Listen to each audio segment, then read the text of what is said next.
emrate ne maba ni nyina ye hia obi bia action media ye series kesi Sembebre ne akoso e wo yemmam ha enne nkofo amanso empani se ade achi na se yanti asemfufra enne na yachi na mibi so what in ye koso social media ho be kire aba fontinta fidie ni so woni ne akoso e wo ho no enne na dwebre na tie me adwo adempo me ne mapamfo e wo Ashanti Prime TV ebina da bia enne yawa da bia wabra aboy ni me no num wabra ye di dwumede onwaso bia to di prime trend ebre wo prime trend so ameni mapamfo ye besim konya ye de nsam a won say da na wonfa wani enhu da egu nsani ani ni abobo mu ni de no kra no ato ne da sanse pani say di ade ne da no won fa to wa eya na free talk afen so wo prime trend so no ye be ma wakonya na wo so de wadwenkire aba eni kasem we sanso wo mu ni say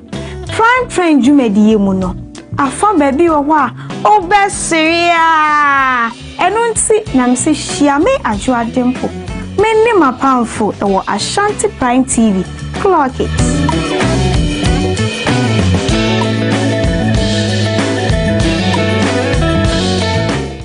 Odi Solomon Opokunie ye fredwuma ba fie die ne bepe TV a obeka nsem papa akire yen na oba me yehunu no papa ekoso ewo wiase tisi pe TV papa ne tie sempa ewo kroyimu dia ye fanto ba biase Ashanti Prime TV e wa na mehwe le de bia entiso fa TV na to Ashanti Prime TV. Keep watching Ashanti Prime TV. We love you all. God bless you. Ashanti Prime TV. Aha, and I'm not carrying the war. Ashanti Prime TV. Aha, and I'm not carrying the war. Abusha me mawache ema wakwaba eba Ashanti Prime TV. Jumedi ayatu ni din anopa tutu so. Abusha eye morning show jumedi ayede breo.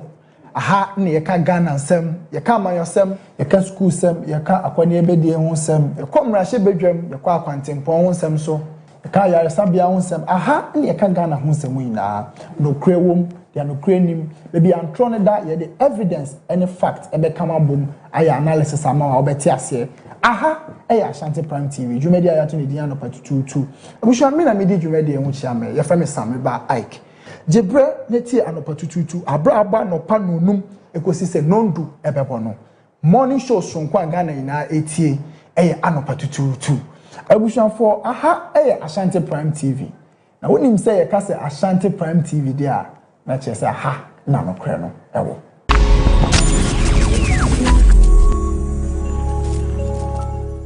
Ashanti Prime TV soon small figure in the building so pa dwunu mu yansa TV station we share football one man and one Ashanti Prime TV. Watch, don't sleep, don't be quiet, go and watch. You will feel good. I love you so much. Soon small of it, Ghana of it. Ashanti Prime TV. Aha, and I'm not carrying the war. It didn't come out over your fear film and conquering me as yet them any empo yesukum. San commodity when you're able TV so. Na yababe didn't come out. To show away any direction be a young commo na yedi a sam and a yeka ye echo our brabum a become politics kakra a become religion kakra a become entertainment kakra any day I can I was here tell you to me tell what talent to be a yebe from now yet to me any wedding commo near and so at the account Jumedia me bohon de ruachewe the port show a social discussion. I near ya tackle societal problems, challenges. Nipa ewo masitinem. What show is a public discussion space for social challenges. A platform that gives voices to everyone. I mean everyone. Right. Na yendi any din komo.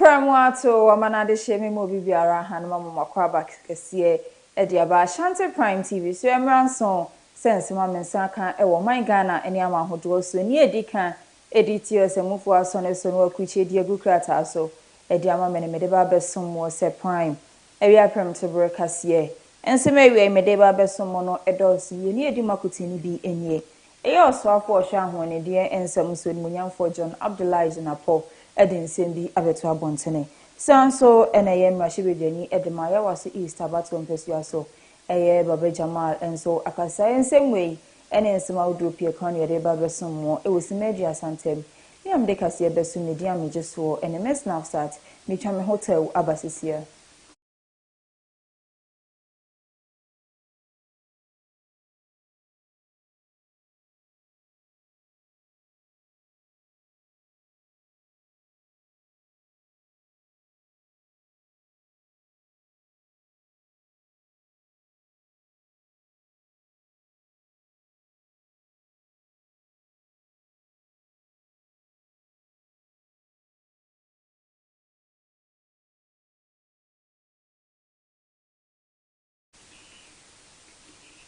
Let's answer more kwaba biem ediaba Ashanti Prime TV so afeji brain na yendo eye Kaseɛ no mu eye suko ene also afo hwan hone ne ensem so eyenumunyamfo John Abdullahi Jinapo wakasa edi ato abontene se wo hye eye ECG eye Electricity Company of Ghana se eye apanyeadwuma yeko bi a wode wonka wontumi entwia wono nyina nkanea esika no wonhwe no wonka ne ode ye adwuma no wonhwe no ntwitwam osusuti wo ye no na ebeboa amomani abre ne ka omode no ometwenti se wo ya abanya adwuma ekuo na se wo hwe na wo di ECG kade ne na ye krado etwen wo misanse ya de omba betwa eyenkane ni. As far as the power sector is concerned, if ECG does not do well, nobody will do well. Efficiency is good, but we must also collect the revenues. If we have a 500 to 600 million tab, that is worry. And that's why there is this push for private sector. It's all about the collection. And when your union makes me, they ask me, what is this private sector coming to do? I said, simple. Give the private sector Accra. Predetermine that Accra, based on the customer population and everything, you're supposed to collect, say, 1 billion. Private sector, can you collect 98%? Yes, post the bond. Don't do it. We must improve this sector. Other than that, it will collapse. And that is the reality. I may not be Minister of Energy, but that is the truth. And all of us must face the truth. And so ECG's performance would be measured in terms of your reliability of supply, competitiveness, comparing yourselves, your financial health, and all that.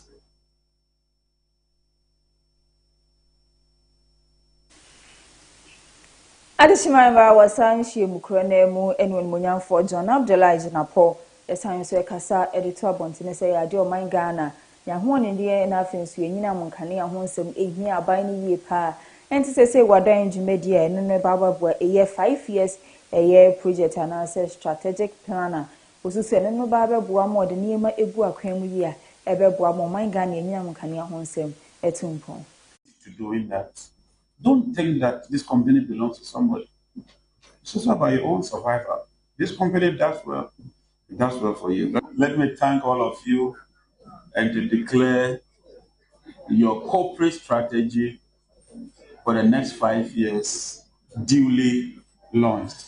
Thank you very much. Today's launch is not merely ceremonial. It marks the beginning of a renewed commitment to disciplined execution, measurable outcomes, and shared accountability across the company. It also provides an opportunity to communicate our refreshed corporate vision and reaffirm our core values of energy, which will guide our actions and decision-making over the 5-year planning period. Importantly, this strategy does not belong to management alone. It belongs to every staff member, every region, every district, and every operational area within the ECG operational zone, the distribution zone. Through the structured rollout that will follow today's event, the strategy will be translated into practical actions across the organization.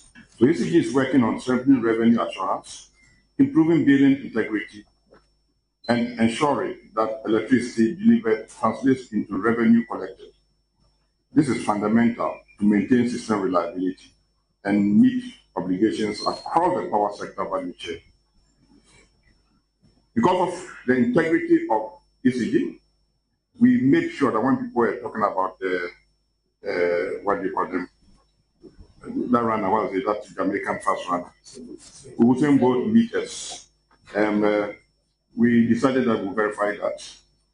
We got standards authority, and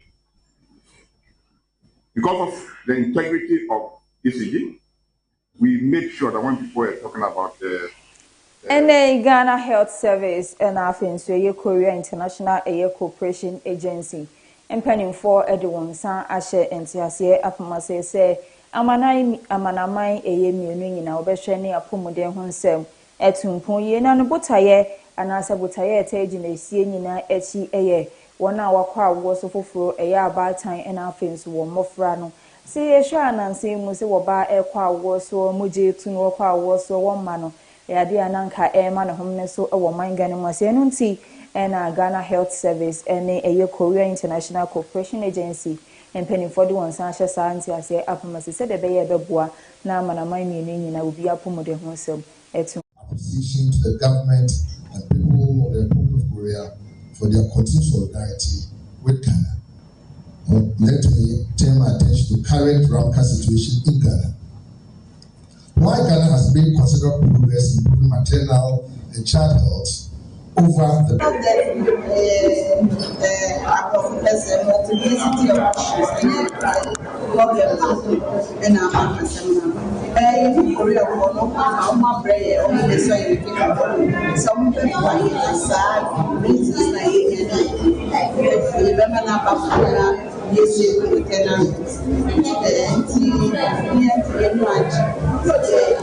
Director of Public Affairs at the Ghana Cocoa Board and Ayon Munyamfo Sam Jerome.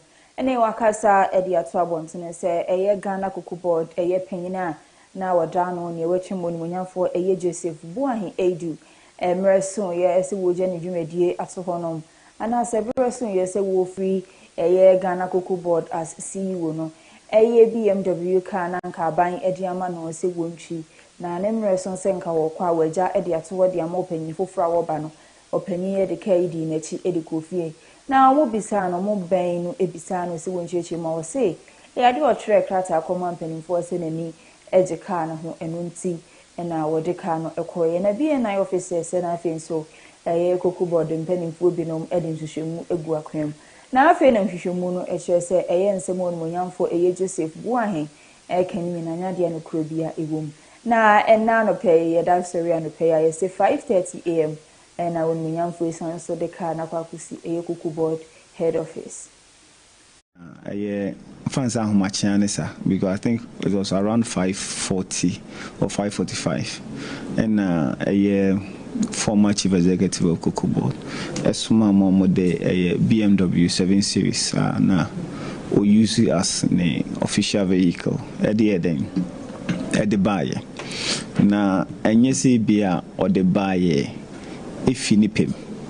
Na on say the new executive no and as a new management no e buyer no omoye auditing to enyama bebre na vehicles they count because now so no vehicles to drone power then oh dia chuma dia enye chuma money ade nti hono na nya no nti say former chief executive ne car na oyusu saloon car no okono de koye na as part of Cocoa Board policy no say ohwemu regulation 19 say opinion na kwa otumi express interest obi amepe car na ebi o maye den omo e de ama no anomato ama na odeko okay. It is one of the processes into young country, but further investigation, who say a crata behind den and so which means opinion no express any interest be into says are there ye betro the amount opinion. Meanwhile na kana kudini ho about 14 months, which is 1 year, 2 months. I can't either could you know the new chief executive only car be or day or use apart from on one personal car or day or use. It's no money until I say BNI. A investigation and more ASS or more the car but the fact is I didn't think there was a BNI investigation before say I did one farm requires for no I feel also the day what they ba and what they ban so one farm at the time a year paying for juma because then I will to hide because I'm not sure say 530 or 540 a year chief executive and I say will be a bedjuma because a human year day and started. So what is the motive a year behind? Make me can't show people say crate be anywhere na say opinion request so obeto then obeto vehicle na the new board you ras some for example for more down no or man there or man say no any no credit.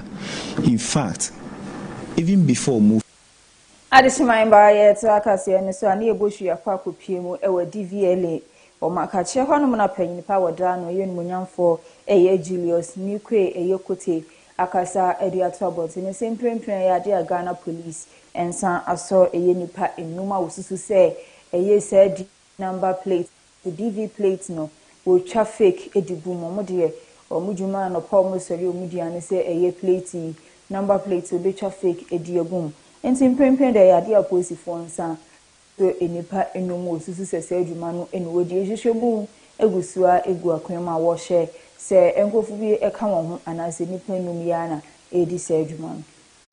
In collaboration with National Security and Ghana Police have uncovered a well-organized criminal cartel involved in the production and distribution of counterfeit DV plates. Our investigations reveal that over 30,000 fake DV plates have been illegally introduced into the system. Based on the official DV plate cost, 417.25 pesos, the estimated street value of these fake plates currently in circulation exceeds 12,510,000. 12,510,000. That is the fake plates that have been procured into the system. 12,510,000. Beyond these activities of these criminal networks are causing the authority to lose in excess of 20 million Ghana cedis annually through the illegal manufacturing and sale of counterfeit number plates. This is not merely a regulatory breach. It is a criminal enterprise that threatens national security, undermines law enforcement, and deprives the state of legitimate revenue. Our investigations further revealed the operational structure of this network. Fake plates are manufactured at an undisclosed location. They are transported under the cover of darkness to a distribution hub in La Paz, Accra. From La Paz, the plates are packaged and distributed to other locations, including Kumasi and Takwa. More worrying is the fact that many of these fake plates are issued together with fake motor insurance documents. We strongly urge the public to desist from engaging the services of middlemen and guru boys. Members of the public are advised to deal directly with authorized DVLA staff for all services. That is why we are opening more branches or stations. In one year in office, we have done 13 offices. As I speak with you now, next 2 weeks, that is from 23rd or so, next 2 weeks, we are opening 5 more offices. The introduction of RFID chip-enabled plates will make it virtually impossible to replicate or circulate counterfeit number plates within the system. This initiative forms part of the authority's ongoing digital transformation agenda aimed at strengthening transparency, enforcement, and service delivery.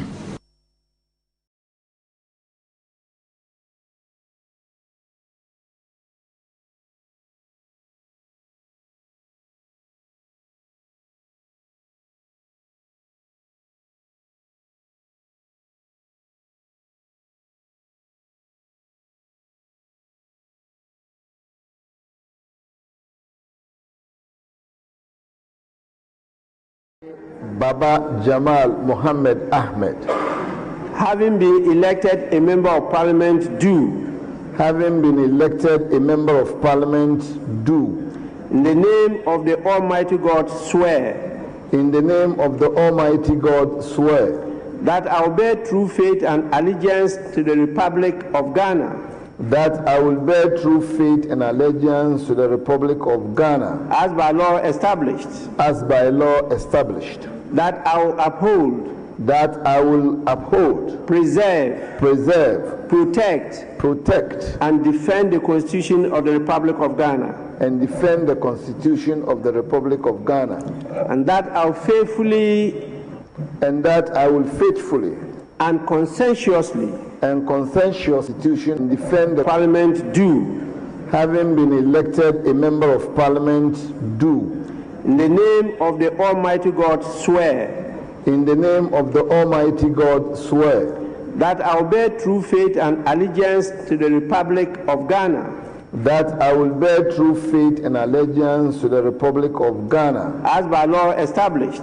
As by law established. That I will uphold. That I will uphold. Preserve. Preserve. Protect. Protect. And defend the Constitution of the Republic of Ghana. And defend the Constitution of the Republic of Ghana.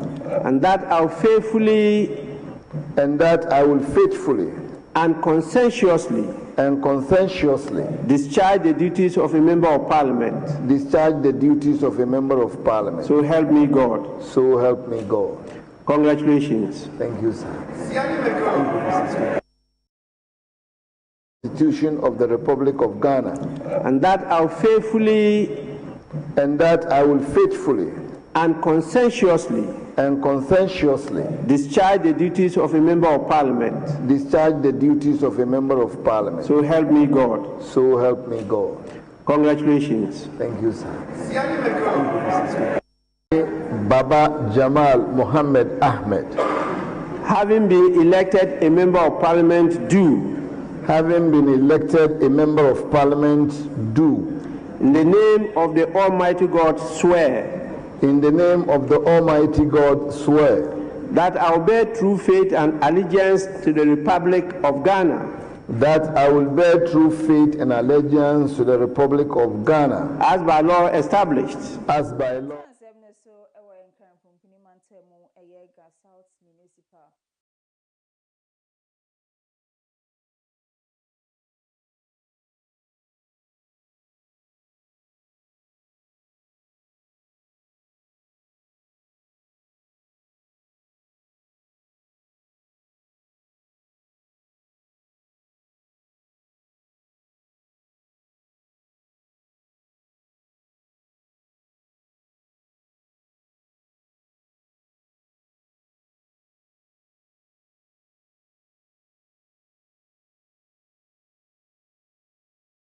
Yenge kura nauchi ebiesa ne yawda ebe yi yesole ya omudi machine abesi yen asase mu wojuru abegu wojuru kubegu ekutu wo sei no banchi won ha sei obia banchi wa ha sesi ate ayeti hai obia ni ho a won akọ na asase mu a obenya aduan baako a obedi ampa ahimnachi no yesore ye reportu ma police nia ewo se ye nyina no ya ye ewo police station ye hu se entintam but police fu bi ebo wo hu modin ye frɛ ye MP ankasa ye hu se MP na ankasa nso ye sere no MP se wada on sorry mama se wada sorry ye di ye kokrometi ye tu aba se ahohie hia ba on ba beji ye enti se mo ntimi enji ye ewo we mu a obi ani wo beji ye se ye wa na illegal mining for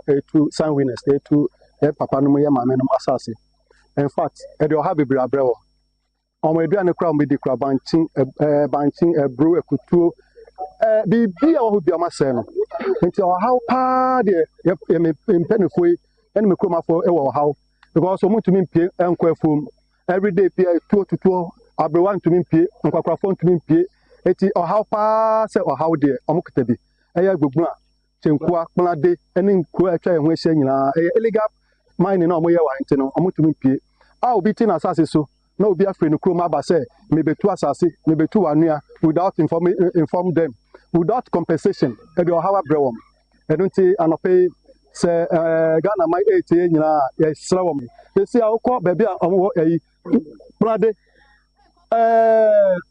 kube oma say kube nyina abe oma tutu ni nyina if you come banchi about more than 6 acres oma say ni nyina omo to enko efom kotu banchi eti how there omo obi kiyenge kura nautwi ebiesa ne yawda ebeyi ye sole ya omudi machine akọ ediama wana wedidwa ewo kaso ani market ko piem ewo honoma yese bia ya mpanifo eja se car park obi ba honoma obe park ne car ana se ne hyen ediesie honom ena ayema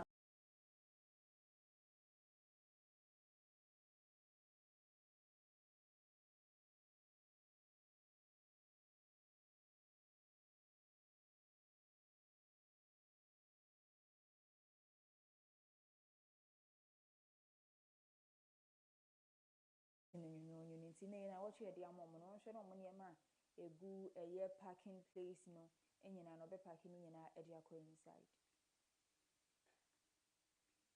share market no na bibia car parking ba mo hwe sisi ana it's like a man ji any market ina ji parking nyina fa sisi ano assembly aye na dwen say ye clear mu nyina de ko o mapatem kan ye kan obia o ha bia me feel so obia wa pata ani bi but o ma ja pata ni nyina gumu e na o ma park ni so this time no ya dwen say ye pese ye clear mu nyina obia wa pata biara on ko tena na patem na ka park ni e free no bi ba na so ba to ade a wotumi apark ni car no so o hwe mu a because of that ninti aman main road ni nyina ye choke traffic edu market this out wo fa ha kese na wo nya yo ho nti assembly aye na dwen say ese ye clear mu nyina ko gu no na kwan mu da ho na traffic flow so e free pempre a me gina asisi ayi e pese me stre market mu nyina e wa ha so biara owa pata e wo mu no market ni mu no onko gina pata onko tena fatem obi nso a uni bi nso no bomodian the office wo kwemada ho ko hunu na ye hu wo ma eni apata wo ma eni bebi a wotena eno ye be fine time ye ma ye hu 1 week era ye sa arrangement ni na ba share market no na bebi a car parking ba mo hwe sisi ana it's like a man ji any market ina ji park ni nyina fa sisi ano assembly aye na dwen say ye clear mu nyina de ko o mapatem kan ye kan obia o ha bia me feel so obia wa pata ani bi but o ma ja pata ni nyina gumu e na o ma park ni so this time no ya dwen say ye pese ye clear mu nyina obia wa pata biara on ko tena na patem na ka park ni e free no bi ba na so ba to ade a wotumi apark ni car no so o hwe mu a because of that ninti aman main road ni nyina ye choke traffic edu market this out wo fa ha kese na wo nya yo ho nti assembly aye na dwen say ese ye clear mu nyina ko gu no na kwan mu da ho na traffic flow so e free pempre a me gina asisi ayi e pese me stre market mu nyina e wa ha so biara owa pata e wo mu no market ni mu no onko gina pata onko tena fatem obi nso a uni bi nso no bomodian the office wo kwemada ho ko hunu na ye hu wo ma eni apata wo ma eni bebi a wotena eno ye be fine time ye ma ye hu 1 week era ye sa arrangement ni na but say 1 week ni twem na wa ma na wa metro din wo ana say wontu ankwa ye the force na ye wa betu share market no na bebi a car parking ba mo hwe sisi ana it's like a man ji any market ina ji park ni nyina fa sisi ano assembly aye na dwen say ese ye clear mu nyina de ko o mapatem kan ye kan obia o ha bia me feel so obia wa pata ani bi but o ma ja pata ni nyina gumu e na o ma park ni so this time no ya dwen say ye pese ye clear mu nyina obia wa pata biara onko tena na fatem na ka park ni e free no bi ba na so ba to ade a wotumi apark ni car no so o hwe mu a because of that ninti aman main road ni nyina ye choke traffic edu market days who fa ha kyese na wo nya ye ho nti assembly aye na dwen say ese ye kla mu nyina ko gu no na kwan mu da ho na traffic flow nso e free pempren a me gina asisi ayi e pese me stre market mu nyina e wa ha so biara owa pata e wo mu no enano aja enankarbo ebeto abontene se eye asoye show me yenkita hodie ensem so ye communication ministry ena afem so asoye ahwebe bi no aka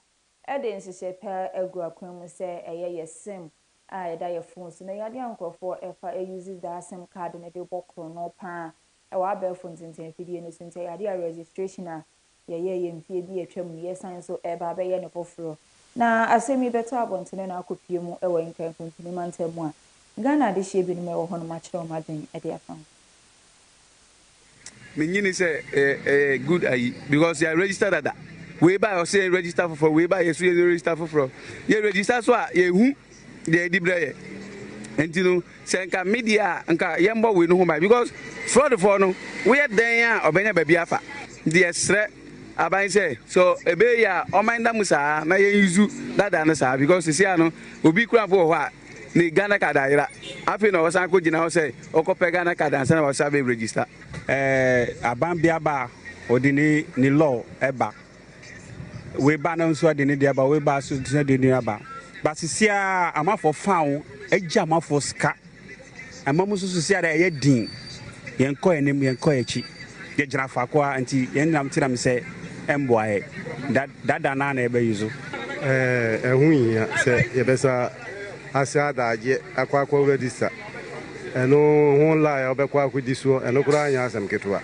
adene de Ghana card ya bibia awie enti me fin se de ya ye ne de ya awie bibia ne ho amu be ya fraud for no omo so mfa omo plan omo o ya de foforo no so fa ho plan enti me de hu hia madin train say yes so se na tie no sa na tie enti de wo say jai na bibia akoso boko mae na ema mpinifo no so omo ye sade no ya leti ebi mu omo ye sa sim card na na ma fra ofa woni ebi yare fraud for no e wo say ye hu omo so ma te say ye police station ni sa prisoners for no omo na omo work cards bebre no nti no e wo say ye hwe omo a ebi a ye do mo koto cells wo na ye di phones so mo so na mo de sa fraud no ye monitor mo pa na bibia ye ma oman Ghana sim ne de emboa but say aban pese osesan almaya ye registration for fraud dia and there na so odi bibi tu akwan mu a ye koya na yakoya na yaba enya afi na be kwa akosan line tintintin opay kra obi afrɛ me anopay say me wasene me 1,000 cedis nti me check me mobile money hwe say but omu di bia ya me de nti ya sa na me man check kra enti say aban di sa de ne be ba de be boa ye pa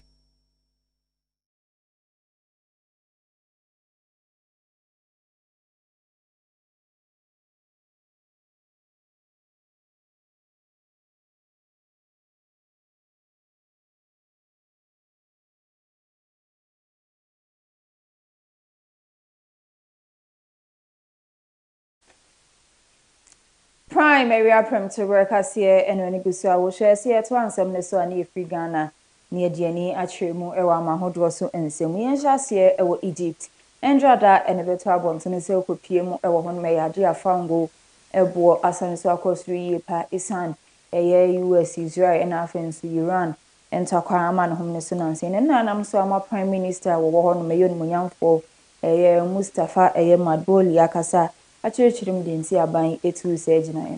state are raising them to shield the economy from the effects of the war. We had two choices. Either we theoretically decide to leave things and see how far it is going. However, we knew that there is a risk and we don't know how long the time frame is, and we try to maintain prices. This would cause huge losses for the state. Or we take this proactive measure now because our only goal is to ensure the continuation of life. Egypt raised prices by as much as 30% on Tuesday The country depends heavily on imported fuel. Cairo has called the attacks on Gulf countries unjustifiable. When political and diplomatic solutions reached a dead end and this crisis erupted, it wasn't confined to one country. The conflict spread to other countries, particularly through the unjustified, unacceptable and utterly reprehensible targeting of our brotherly Arab Gulf states, as well as our sister nations, Jordan and Iraq, and also friendly countries like Azerbaijan and Turkey. As I mentioned, these are reprehensible, unacceptable, and unjustifiable attacks that cannot be excused by any reason whatsoever.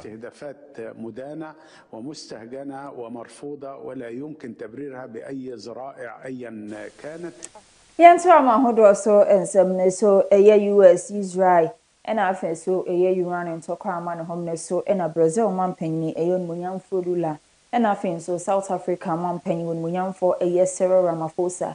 Akasaria what Edia Tobont and is of best Resubia and Fana Kodia and to Formna Asundre and some radio. Here in South America, we position ourselves as a region of peace. Here no one has nuclear bombs, no one has atomic bombs.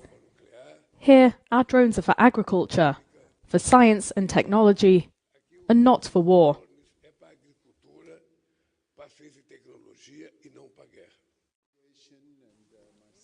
His South African counterpart, Cyril Ramaphosa, lamented the loss of life in the US-Israel war against Iran, which has claimed more than 2,200 deaths in the region.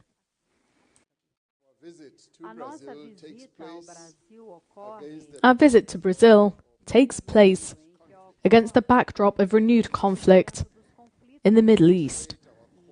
We reiterate our call for the peaceful resolution of disputes in line with the United Nations Charter, and we condemn the loss of life, particularly the loss of civilian life.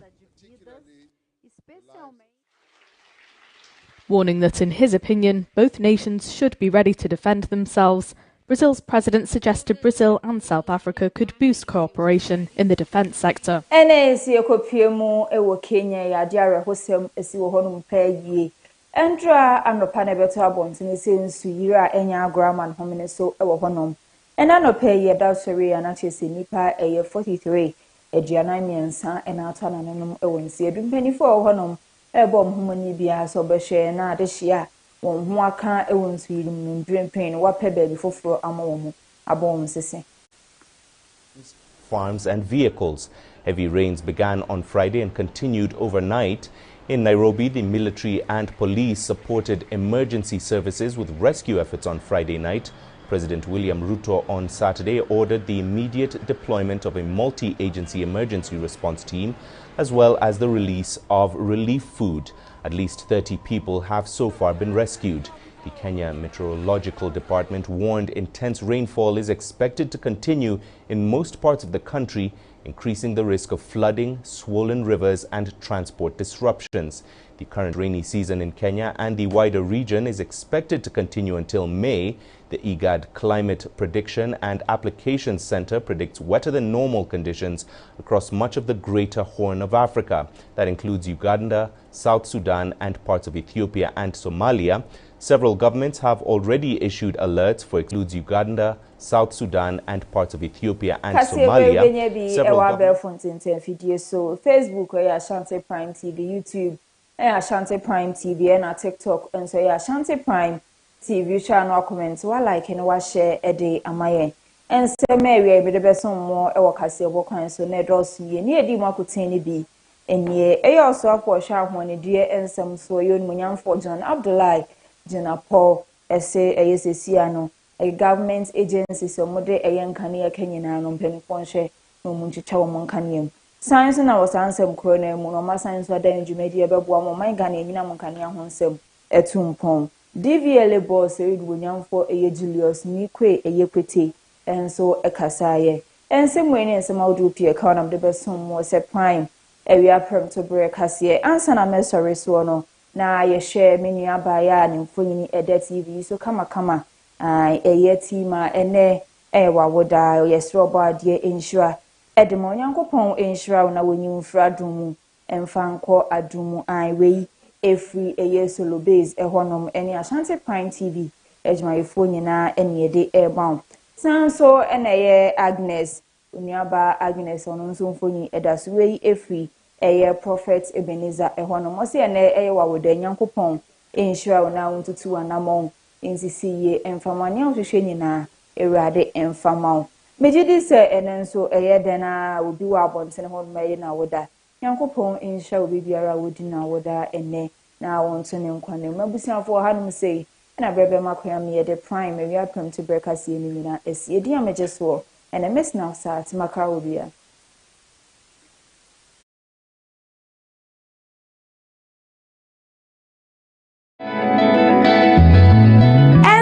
Bebre ne akoso ewo yemmem ha enne nkofo amanso empani se ade achi na se yanti asemfufra enne na yachi na mibi so what in ye akoso social media ho be kire aba fontinta fidie ne so woni ne akoso ewo ho no enne na dwebre na tie me adwo adempo me ne mapamfo ewo Ashanti Prime TV